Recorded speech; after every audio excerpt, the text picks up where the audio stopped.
Hello, my name is Hidayah, and today my topic is about skills and care for patients with CAS. So the purpose of CAS is to protect and support the broken or injured bones and joints. They help to immobilize the injured limb to keep the bones in place until it fully heals. There are 4 types of CAS. The first one is the plaster cast. They are made of gauze and plaster strips soaked in water and wrapped over a cotton padding. They are usually hardened after 24 to 48 hours. Next, we have synthetic cast, made from fiberglass or plastic strips wrapped over a cotton padding. They come in different color, dries faster and lighter than a plaster cast. If you use a synthetic padding under it, then you can even go for bathing or swimming with it. The third one is the cast sprays, made of hard plastic wrapped over soft cast that compresses against the injury. They are held in place with Velcro strips and can be removed. They can be used towards the end of healing. And lastly, it's called splint or half cast, made from slabs of plaster or fiberglass. The bandage is wrapped around the injury to hold the plaster slabs in place. They're usually used when swelling is present or you have a risk of swelling. In most cases, they will eventually be replaced with another type of cast. Hello, may I come in? Yes. Okay, can I see your tag? What's your name? Okay. Okay, my name is Hidayah, and today I'll be your nursing assistant. I'm going to check regularly on your cast to see if everything is going fine. Is that okay? Yes. Okay. So first off, I'm going to check if the cast has the right measurement and if it's too tight or too loose.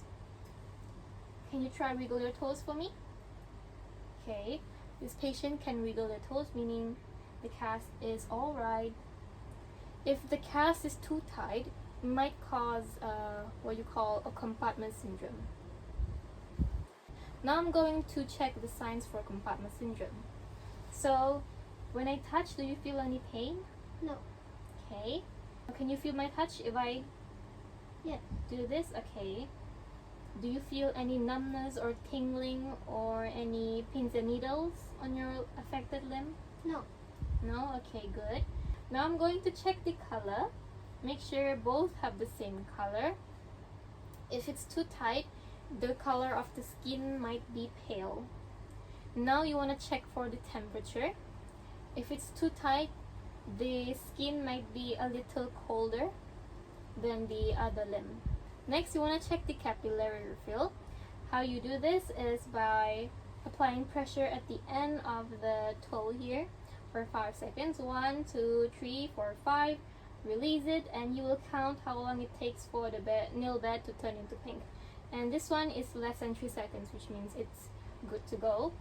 And lastly, you want to check for pulse.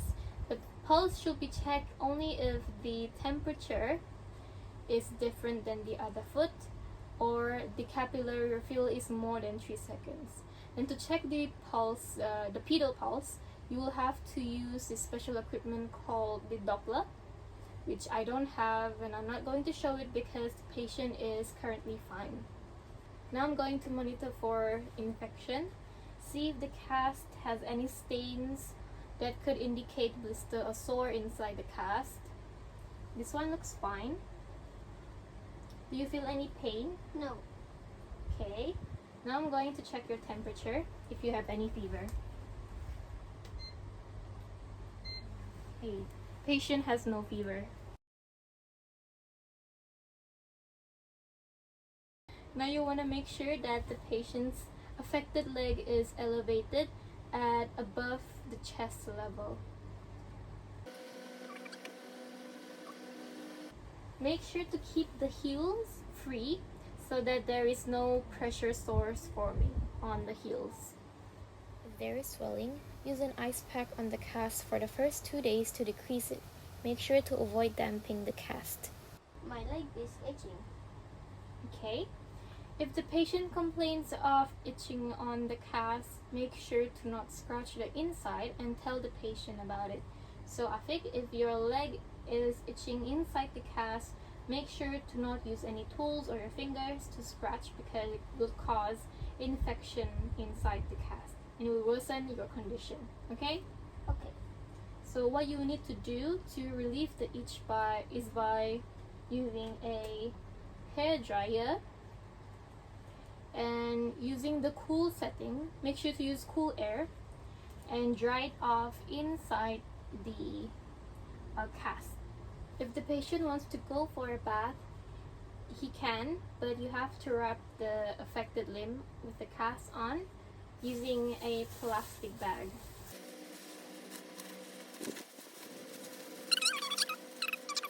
And if the cast did get wet, you have to dry it off using the hair dryer. To take care of the cast, make sure to not put any lotion or powder in it, because if it gets moisture inside the cast, it will increase the itchiness, and this will make the patient want to scratch and cause more infection later on.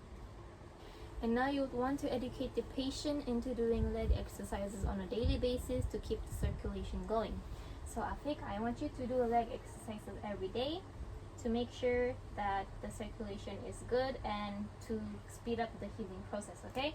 So I want you to wiggle your toes. Okay, move your toes. You should do this frequently throughout the day. Or you can also do leg exercises by lifting up your leg for 5 seconds up in the air. 1, 2, 3, 4, 5. Put it down, and you will do it again for 5 times. You should do it on the other legs too. And lastly, inform your patient to never ever remove the cast by themselves. So Afik, don't ever try to remove the cast by yourself, even if it itches, because it will cause worse complications. Okay? Okay. Contact the nurse immediately if the patient feels increasing pain, tightness, numbness, tingling, burning, or stinging sensation on the affected limb, develops excessive swelling below the cast, cannot move the toes or finger of his injured limb, the limb turns pale or cold, says the cast is too tight or too loose, develops red or raw skin around the cast, develops a crack, soft spots or a foul odor in the cast, or gets the cast soaking wet and doesn't dry it properly.